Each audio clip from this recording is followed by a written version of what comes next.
Just the things that they did in the second half that was so effective or what?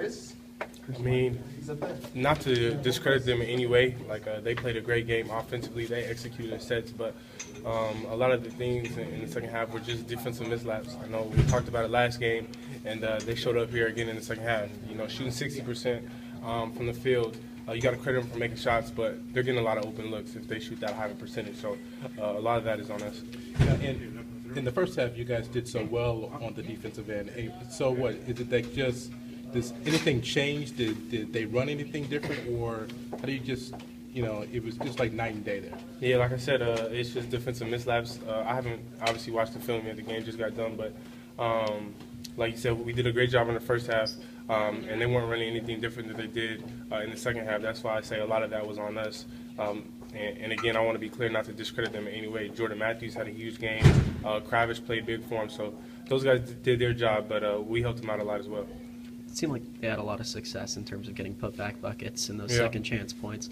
How do you guys change that in going forward? I mean, you know, I think in our post-game interviews, you've heard a theme of, you know, not giving up as many offensive rebounds. And, you know, when you start playing, you know, this level of competition, you can't give good teams, you know, too many second opportunities, especially on the road. You know, every possession is critical, and you got to reward yourself for getting a stop. And when you get a stop, you got to finish it with a rebound. So we just got to go back to practice, you know, continue to do box-out drills, continue to, you know, do defensive rebounding drills, and continue to make that a priority for us. Did some of your turnovers and maybe some missed shots get them going in transition, a little bit of rhythm and tempo that they fed off of? Yeah, definitely.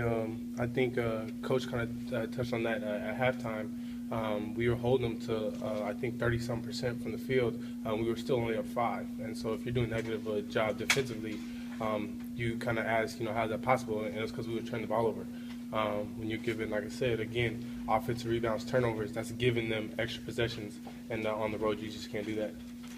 And I'm thinking that with Tyrone, that he was probably fairly high on the scouting report, but for Wallace to sort of go off like that. Matthews, yeah. I'm sorry. Matthew to sort of go off like that. I mean, was that the X factor there? And I mean, yeah. I mean, I don't think anytime someone can get 30, I guess you call him the X factor. Tyrone was definitely our main priority coming to the game. I mean, he's averaging 19 points a game. Jordan was averaging 13.